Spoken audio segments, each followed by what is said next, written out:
અને હવે થોડી જ વારમાં પીએમ મન કી બાત કરશે. થોડી જ વારમાં તેમનો જે રેડિયો પર પ્રસારિત કાર્યક્રમ છે તે ચાલુ થશે. પીએમની મન કી બાતનો 110મો કાર્યક્રમ છે. વર્ષ 2024નો મન કી બાતનો આ પ્રથમ એપિસોડ હશે.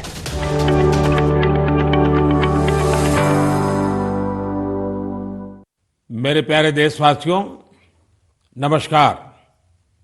मन की बात के 110वें एपिसोड में आपका स्वागत है। हमेशा की तरह इस बार भी हमें आपके ढेर सारे सुझाव, इनपुट्स और कमेंट्स मिले हैं और हमेशा की तरह इस बार भी ये चुनौती है कि एपिसोड में किन किन विषयों को शामिल किया जाए। मुझे पॉजिटिविटी से भरे एक से बढ़कर एक इनपुट्स मिले हैं। इनमें बहुत सारे ऐसे देशवासियों का जिक्र है जो दूसरों के लिए उम्मीद की किरण बनकर उनके जीवन में बेहतरी लाने में जुटे हुए हैं। साथियों, कुछ ही दिन बाद 8 मार्च को हम महिला दिवस मनाएंगे। ये विशेष दिन देश की विकास यात्रा में नारी शक्ति के योगदान को नमन करने का अवसर होता है। महाकवि भरतियार जी ने कहा है कि विश्व तभी समृद्ध होगा जब महिलाओं को समान अवसर मिलेंगे। आज भारत की नारी शक्ति हर क्षेत्र में प्रगति की नई ऊंचाइयों को छू रही है। कुछ वर्ष पहले तक किसने सोचा था कि हमारे देश में गांव में रहने वाली महिलाएं भी ड्रोन उड़ाएंगी, लेकिन आज ये संभव हो रहा है। आज तो गांव गांव में ड्रोन दीदी की इतनी चर्चा हो रही है, हर किसी की जुबान पर नमो ड्रोन दीदी, नमो ड्रोन दीदी ये चल पड़ा है। हर कोई इसके विषय में चर्चा कर रहा है। एक बहुत बड़ी जिज्ञासा पैदा हुई है और इसलिए मैंने भी सोचा कि क्यों ना इस बार मन की बात में एक नमो ड्रोन दीदी से बात की जाए। हमारे साथ इस वक्त नमो ड्रोन दीदी सुनीता जी जुड़ी हुई हैं, जो उत्तर प्रदेश के सीतापुर से हैं। आइए उनसे बात करते हैं। सुनीता देवी जी, आपको नमस्कार। नमस्ते सर। अच्छा सुनीता जी, पहले मैं आपके विषय में जानना चाहता हूँ, आपके परिवार के विषय में जानना चाहता हूँ। थोड़ा कुछ बता दीजिए। सर, हमारे परिवार में 2 बच्चे हैं, हमें हस्बैंड हैं, माता जी हैं मेरी। आपकी पढ़ाई क्या हुई Sunita ji? Sir, BA final है। और वैसे घर में कारोबार वगैरह क्या है? कारोबार वगैरह खेती-बाड़ी संबंधित करते हैं, खेती वगैरह। अच्छा सुनीता जी, ये ड्रोन दीदी बनने का आपका सफर कैसे शुरू हुआ? आपको ट्रेनिंग कहाँ मिली? कैसे कैसे बदलाव क्या आया, मुझे पहले से जानना है। जी सर, ट्रेनिंग हमारी फूलपुर एफको में हुआ था, इलाहाबाद में, और वहीं से हमको ट्रेनिंग मिली है। तो तब तक आपने ड्रोन के विषय में सुना था कभी? सर, सुना नहीं था। एक बार ऐसे देखे थे, कृषि विज्ञान केंद्र जो सीतापुर का है, वहाँ पे हमने देखा था, पहली बार वहाँ देखा था हमने ड्रोन। सुनीता जी, मुझे ये समझना है कि मानो आप पहले दिन गए, जी, पहले दिन आपका ड्रोन दिखाया होगा, फिर कुछ बोर्ड पे पढ़ाया गया होगा, कागज पे पढ़ाया गया होगा, फिर मैदान में ले जाके प्रैक्टिस, क्या क्या हुआ होगा? आप मुझे बस समझा सकती है पूरा वर्णन? जी जी सर। पहले दिन सर हम लोग जब गए हैं तो उसके दूसरे दिन से हम लोगों की ट्रेनिंग शुरू हुई थी। पहले तो थ्योरी पढ़ाई गई थी, सब क्लास चले थे 2 दिन। क्लास में ड्रोन में क्या क्या पार्ट हैं, कैसे कैसे आपको क्या क्या करना है, ये सारी चीजें थ्योरी में पढ़ाई गई थी। तीसरे दिन सर हम लोगों का पेपर हुआ था। उसके बाद में फिर सर एक कंप्यूटर पे भी पेपर हुआ था। मतलब पहले क्लास चला, उसके बाद में टेस्ट लिया गया, फिर प्रैक्टिकल करवाया गया था हम लोगों का। मतलब ड्रोन कैसे उड़ाना है, कैसे कैसे मतलब आपको कंट्रोल कैसे संभालना है, हर चीज सिखाई गई थी प्रैक्टिकल के तौर में। फिर ड्रोन काम क्या करेगा वो कैसे सिखाया? सर ड्रोन काम करेगा कि जैसे अभी फसल बड़ी हो रही, बरसात का मौसम या कुछ भी ऐसे बरसात में दिक्कत होती, खेत में फसल में हम लोग घुस नहीं पा रहे हैं तो कैसे मजदूर अंदर जाएगा, तो इसके माध्यम से हम बहुत फायदा किसानों को होगा और वहाँ खेत में घुसना भी नहीं पड़ेगा। हमारा ड्रोन जो हम मजदूर लगा के अपना काम करते हैं वो हमारा ड्रोन से मेड़ पे खड़े होके हम अपना वो कर सकते हैं। कोई कीड़ा मकोड़ा अगर खेत के अंदर है उससे हमें सावधानी भी बरतनी रहेगी, कोई दिक्कत नहीं हो सकती है। और किसानों को भी बहुत अच्छा लग रहा है सर, हमने 35 एकड़ स्प्रे कर चुके हैं अभी तक। तो किसानों को भी समझ है कि इसका फायदा है। जी सर, किसानों को बहुत संतुष्ट होते हैं, कह रहे बहुत अच्छा लग रहा है, समय का भी बचत होता है, सारी सुविधा आप खुद देती हैं, पानी दवा सब कुछ आप साथ में रखती हैं और हम लोगों को सिर्फ आके खेत बताना पड़ता है कि कहाँ से कहाँ तक मेरा खेत है और सारा काम आधा घंटे में ही निपटा देती। तो ये ड्रोन देखने के लिए और लोग भी आते होंगे फिर तो? सर बहुत भीड़ लग जाती है ड्रोन देखने के लिए, बहुत सारे लोग आ जाते हैं। जो बड़े बड़े फार्मर्स लोग हैं वो लोग नंबर भी ले जाते हैं कि हम भी आपको बुलाएंगे स्प्रे के लिए। अच्छा, क्योंकि मेरा एक मिशन है लखपति दीदी बनाने का। अगर आज देश भर की बहनें सुन रही हैं तो एक ड्रोन दीदी आज पहली बार मेरे साथ बात कर रही है, तो क्या कहना चाहेगी आप? जैसे आज मैं अकेले ड्रोन दीदी हूँ तो ऐसी हजारों बहनें आगे आए कि मेरे जैसे ड्रोन दीदी वो भी बने। और मुझे बहुत खुशी होगी कि जब मैं अकेली हूँ मेरे साथ में और हजारों लोग खड़े होंगे तो बहुत अच्छा लगेगा कि हम अकेले नहीं, बहुत सारे लोग हमारे साथ में ड्रोन दीदी के नाम से पहचानी जाती हैं। चलिए सुनीता जी, मेरी तरफ से आपको बहुत बहुत बधाई। ये नमो ड्रोन दीदी ये देश में कृषि को आधुनिक बनाने का एक बहुत बड़ा माध्यम बन रही है। मेरी बहुत बहुत शुभकामनाएं। Thank you sir. Thank you.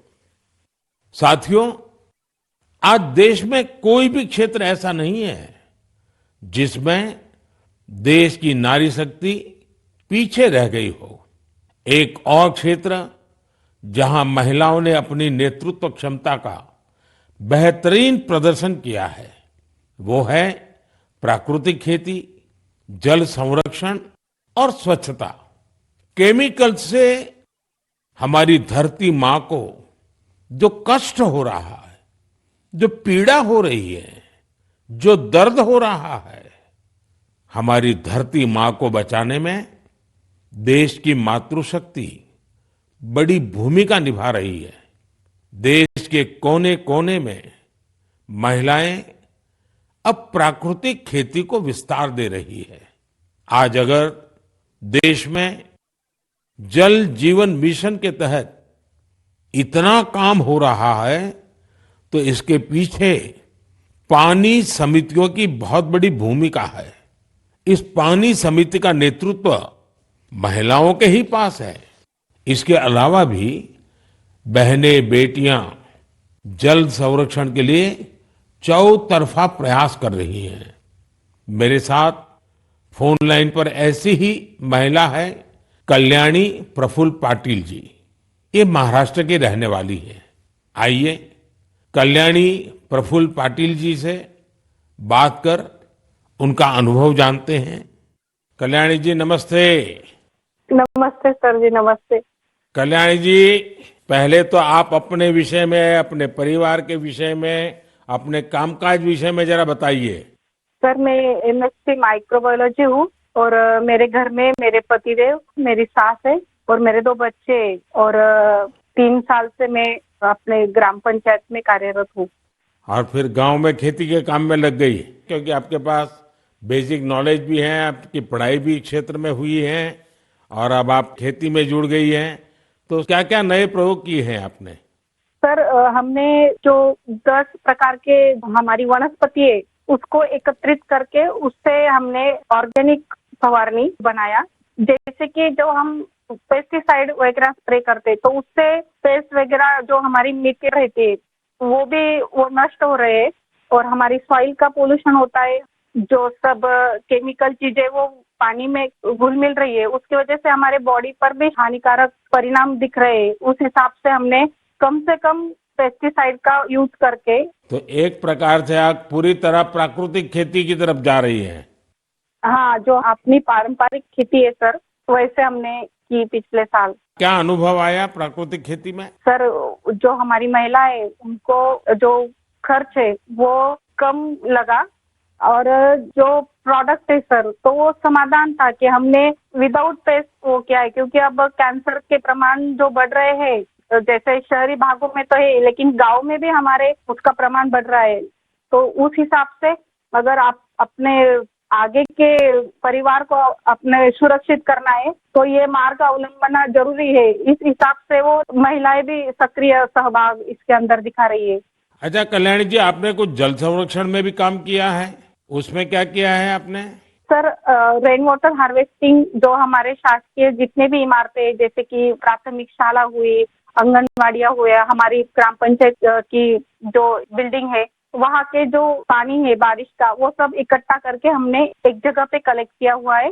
और जो रिचार्ज शाफ्ट है सर, कि बारिश का पानी जो गिरता है वो जमीन के अंदर पर्कोलेट होना चाहिए, तो उस हिसाब से हमने 20 रिचार्ज शाफ्ट हमारे गांव के अंदर किए हुए हैं और 50 रिचार्ज शाफ्ट का सैंक्शन हो गया है। अब जल्दी ही उसका भी काम चालू होने वाला है। चलिए कल्याणी जी, आपल्याशी बोलून खूप आनंद झाला. तुम्हाला खूप खूप शुभेच्छा. सर धन्यवाद, सर धन्यवाद. मलाही तुमच्याशी बोलून खूप खूप आनंद झाला. म्हणजे माझ्या आयुष्याचं संपूर्ण सार्थकी लागलं माझं जीवन, असं मी समजते. बस सेवा करा. चलिए, आपका नाम ही कल्याणी है तो आपको तो कल्याण करना ही करना है. धन्यवाद जी, नमस्कार. धन्यवाद सर, धन्यवाद. साथियों, चाहे सुनीता जी हो या कल्याणी जी, अलग अलग क्षेत्रों में नारी शक्ति की सफलता बहुत प्रेरक है. मैं एक बार फिर हमारी नारी शक्ति की इस स्पिरिट की हृदय से सराहना करता हूं. मेरे प्यारे देशवासियों, आज हम सबके जीवन में टेक्नोलॉजी का महत्व बहुत बढ़ गया है. मोबाइल फोन, डिजिटल गैजेट्स हम सबकी जिंदगी का अहम हिस्सा बन गए हैं. लेकिन क्या आप कल्पना कर सकते हैं कि डिजिटल गैजेट्स की मदद से अब वन्य जीवों के साथ तालमेल बिठाने में भी मदद मिल रही है. कुछ दिन बाद 3 मार्च को विश्व वन्य जीव दिवस है. इस दिन को वन्य जीवों के संरक्षण के प्रति जागरूकता फैलाने के उद्देश्य से मनाया जाता है. इस वर्ष वर्ल्ड वाइल्ड लाइफ डे की थीम में डिजिटल इनोवेशन को सर्वोपरि रखा गया है. आपको ये जानकर खुशी होगी कि हमारे देश के अलग अलग हिस्सों में वन्य जीवों के संरक्षण के लिए टेक्नोलॉजी का खूब उपयोग हो रहा है. पिछले कुछ वर्षों में सरकार के प्रयासों से देश में बाघों की संख्या बढ़ी है. महाराष्ट्र के चंद्रपुर के टाइगर रिजर्व में बाघों की संख्या 250 से ज्यादा हो गई है. चंद्रपुर जिले में इंसान और बाघों के संघर्ष को कम करने के लिए आर्टिफिशियल इंटेलिजेंस की मदद ली जा रही है. यहाँ गांव और जंगल की सीमा पर कैमरे लगाए गए हैं. जब भी कोई बाघ गांव के करीब आता है तब एआई की मदद से स्थानीय लोगों को मोबाइल पर अलर्ट मिल जाता है. आज इस टाइगर रिजर्व के आसपास के 13 गांवों में इस व्यवस्था से लोगों को बहुत सुविधा हो गई है और बाघों को भी सुरक्षा मिली है. साथियों, आज युवा एंटरप्रेन्योर्स भी वन्य जीव संरक्षण और इको टूरिज्म के लिए नए नए इनोवेशन सामने ला रहे हैं. उत्तराखंड के रुड़की में रोटर प्रिसीजन ग्रुप्स ने wild life institute of India के सहयोग से ऐसा ड्रोन तैयार किया है जिससे केन नदी में घड़ियालों पर नजर रखने में मदद मिल रही है. इसी तरह बेंगलुरु की एक कंपनी ने बघीरा और गरुड़ नाम का ऐप तैयार किया है. बघीरा ऐप से जंगल सफारी के दौरान वाहन की स्पीड और दूसरी गतिविधियों पर नजर रखी जा सकती है. देश के कई टाइगर रिजर्व में इसका उपयोग हो रहा है. आर्टिफिशियल इंटेलिजेंस और इंटरनेट ऑफ थिंग्स पर आधारित गरुड़ ऐप को किसी सीसीटीवी से कनेक्ट करने पर रियल टाइम अलर्ट मिलने लगता है। वन्य जीवों के संरक्षण की दिशा में इस तरह के हर प्रयास से हमारे देश की जैव विविधता और समृद्ध हो रही है। साथियों, भारत में तो प्रकृति के साथ तालमेल हमारी संस्कृति का अभिन्न हिस्सा रहा है।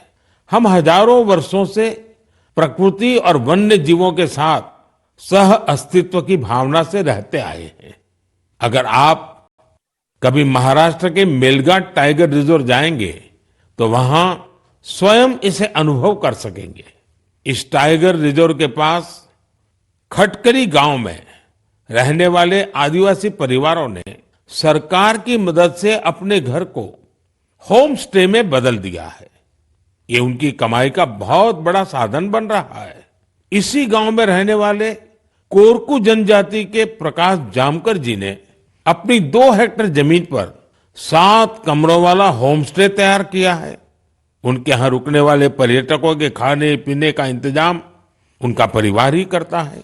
अपने घर के आसपास उन्होंने औषधीय पौधों के साथ आम और कॉफी के पेड़ भी लगाए हैं।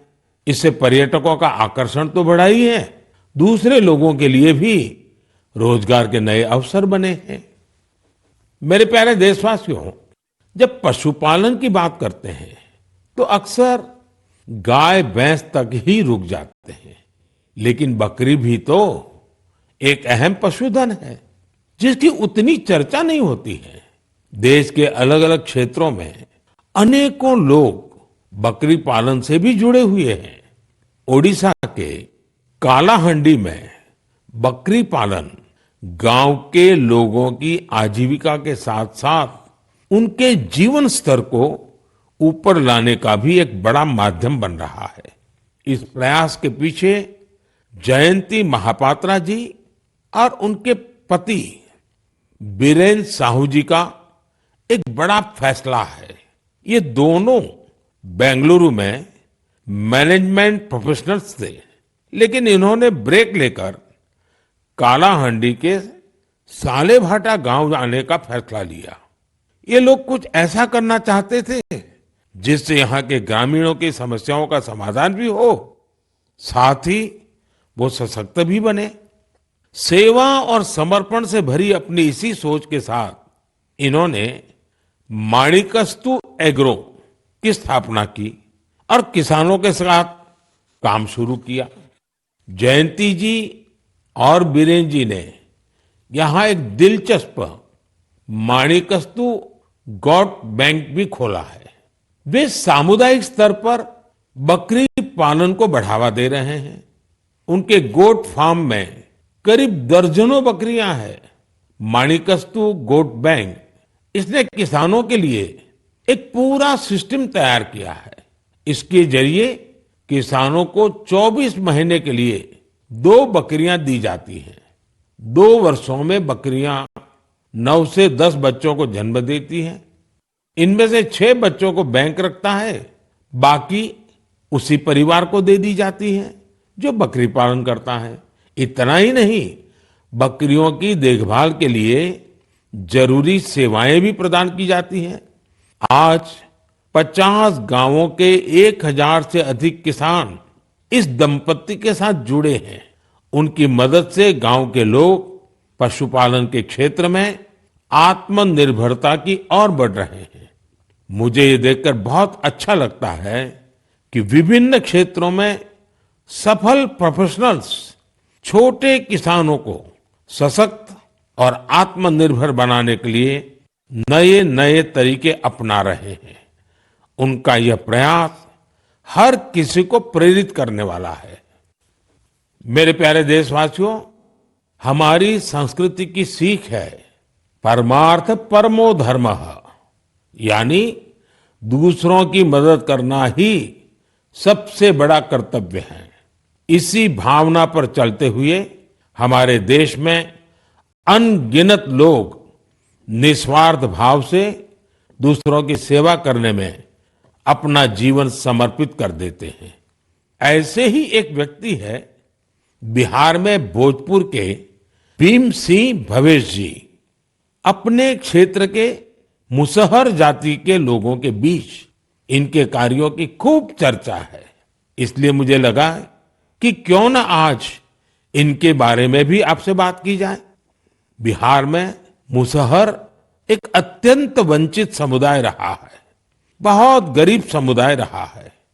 भीम सिंह भवेश जी ने इस समुदाय के बच्चों की शिक्षा पर अपना फोकस किया है ताकि उनका भविष्य उज्जवल हो सके। उन्होंने मुसहर जाति के करीब 8,000 बच्चों का स्कूल में दाखिला कराया है। उन्होंने एक बड़ी लाइब्रेरी भी बनवाई है जिससे बच्चों को पढ़ाई लिखाई की बेहतर सुविधा मिल रही है।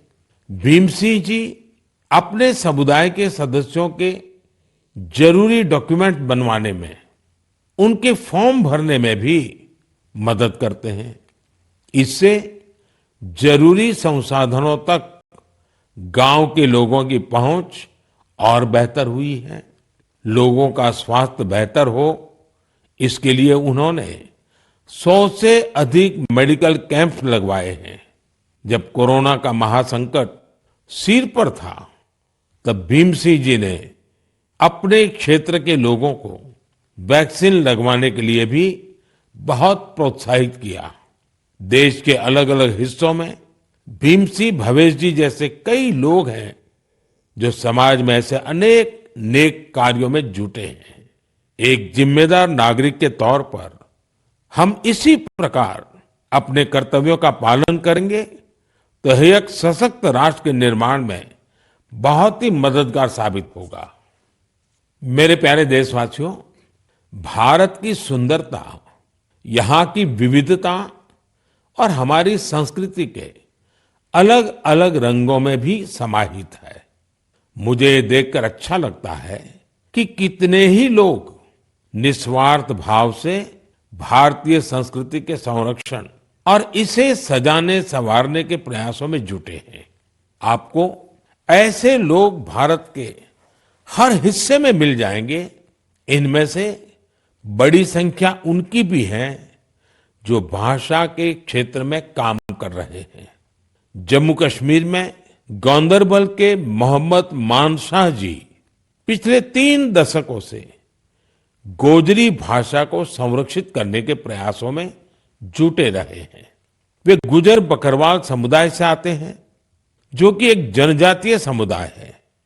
उन्हें बचपन में पढ़ाई के लिए कठिन परिश्रम करना पड़ा था।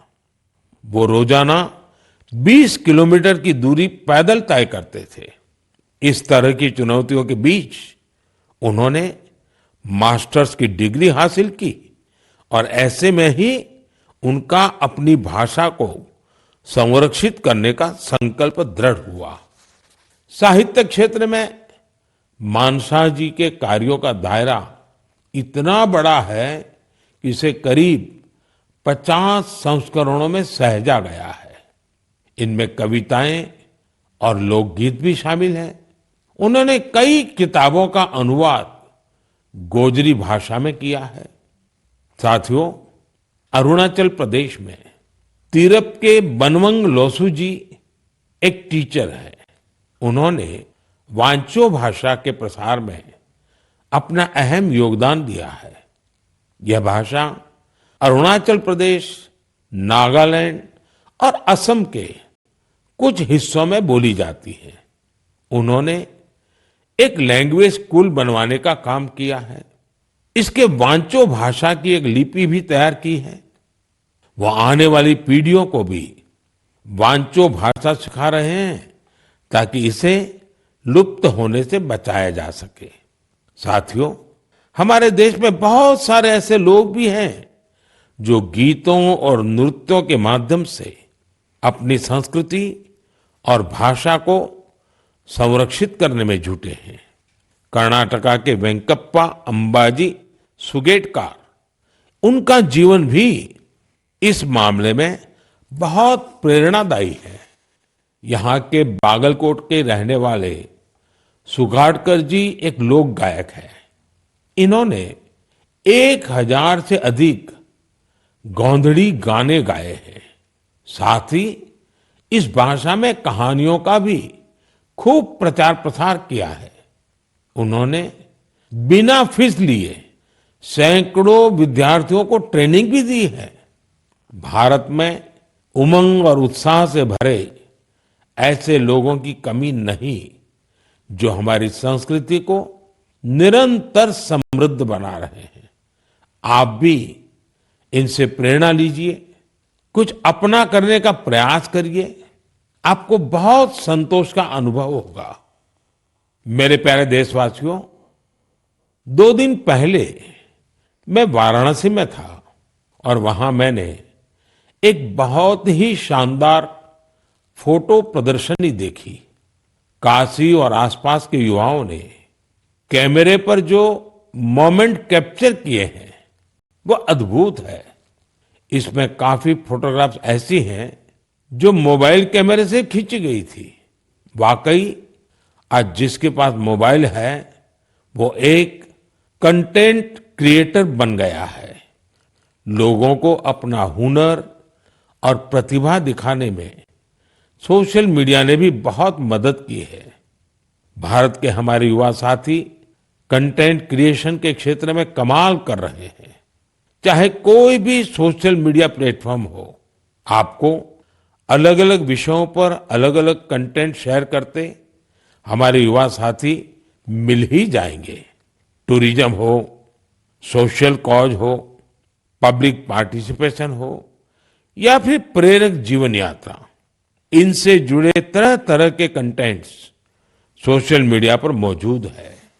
कंटेंट क्रिएट कर रहे देश के युवाओं की आवाज आज बहुत प्रभावी बन चुकी है।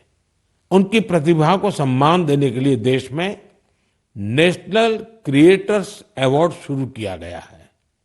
इसके तहत अलग अलग कैटेगरीज में उन चेंज मेकर्स को सम्मानित करने की तैयारी है जो सामाजिक परिवर्तन की प्रभावी आवाज बनने के लिए टेक्नोलॉजी का उपयोग कर रहे हैं।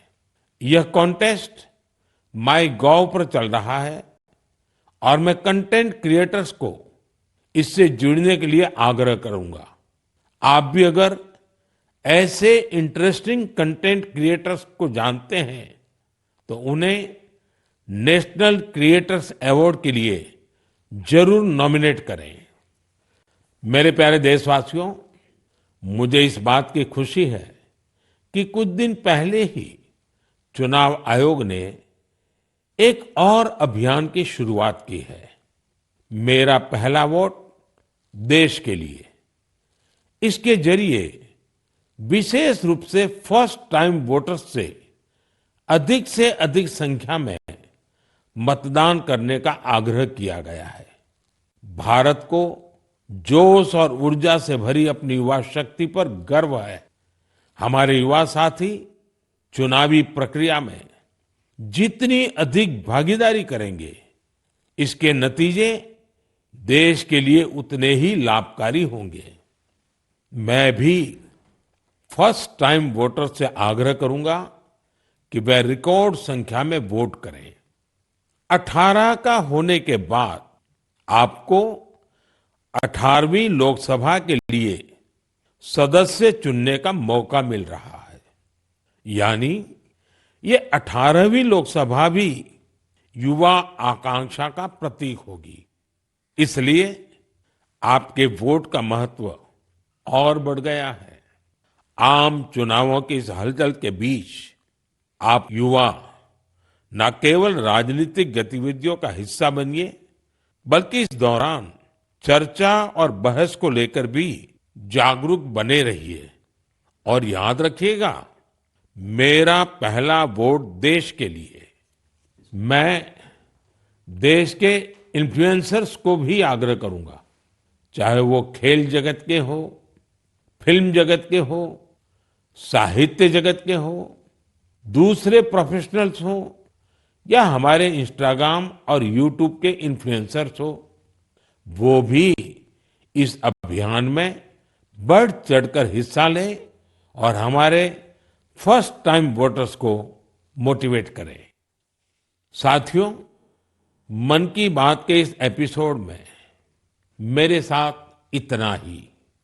देश में लोकसभा चुनाव का माहौल है और जैसा कि पिछली बार हुआ था, संभावना है कि मार्च के महीने में आचार संहिता भी लग जाएगी। ये मन की बात की बहुत बड़ी सफलता है कि बीते 110 एपिसोड में हमने इसे सरकार की परछाई से भी दूर रखा है। मन की बात में देश की सामूहिक शक्ति की बात होती है, देश की उपलब्धि की बात होती है। ये एक तरह से जनता का, जनता के लिए, जनता द्वारा तैयार होने वाला कार्यक्रम है। लेकिन फिर भी राजनीतिक मर्यादा का पालन करते हुए लोकसभा चुनाव के इन दिनों में अब अगले 3 महीने मन की बात का प्रसारण नहीं होगा। अब जब आपसे मन की बात में संवाद होगा तो वो मन की बात का 111वां एपिसोड होगा। अगली बार मन की बात की शुरुआत 111 के शुभ अंक से हो तो इससे अच्छा भला क्या होगा। लेकिन साथियों, आपको मेरा एक काम करते रहना है। मन की बात भले 3 महीने के लिए रुक रहा है, लेकिन देश की उपलब्धियां थोड़ी रुकेंगी। इसलिए आप मन की बात हैशटैग के साथ समाज की उपलब्धियों को, देश की उपलब्धियों को सोशल मीडिया पर डालते रहें। कुछ समय पहले एक युवा ने मुझे एक अच्छा सुझाव दिया था। सुझाव ये कि मन की बात के अब तक के एपिसोड में से छोटे छोटे वीडियो YouTube शॉर्ट्स के रूप में शेयर करना चाहिए। इसलिए मैं मन की बात के श्रोताओं से आग्रह करूंगा कि ऐसे शॉर्ट्स को खूब शेयर करें। साथियों, जब अगली बार आपसे संवाद होगा तो फिर नई ऊर्जा, नई जानकारियों के साथ आपसे मिलूंगा। आप अपना ध्यान रखिए। बहुत बहुत धन्यवाद। તો પ્રધાનમંત્રી મોદીએ આવનારા 3 મહિના માટે મન કી બાત કાર્યક્રમનું પ્રસારણ નહીં થાય તેવું જણાવ્યું હતું અને તેના પછીનો એપિસોડ જે 111મો એપિસોડ હશે મન કી બાતમાં પ્રધાનમંત્રીએ જણાવ્યું કે ટેકનોલોજીનું મહત્વ ખૂબ જ વધ્યું છે અને વન્યજીવની સંરક્ષણ માટે એઆઈની મદદ લેવાઈ રહી છે। કેન નદીમાં ડ્રોનથી ઘડિયાળો પર નજર રાખવામાં આવી રહી છે અને પશુપાલનમાં બકરી મહત્વનું પશુધન।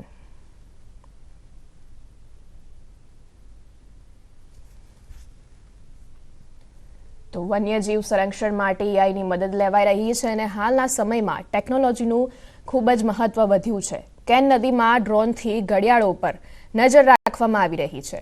પશુપાલનમાં બકરી મહત્વનું પશુધન છે અને હાલના સમયમાં એ ટેકનોલોજીનું ખૂબ જ મહત્વ વધ્યું છે અને આવનારા 3 મહિના એ મન કી બાત કાર્યક્રમનું પ્રસારણ નહીં થાય। કેન નદીમાં ડ્રોનથી ઘડિયાળો પર નજર રાખવામાં આવી રહી છે। પશુપાલનમાં એ બકરી મહત્વનું પશુધન છે।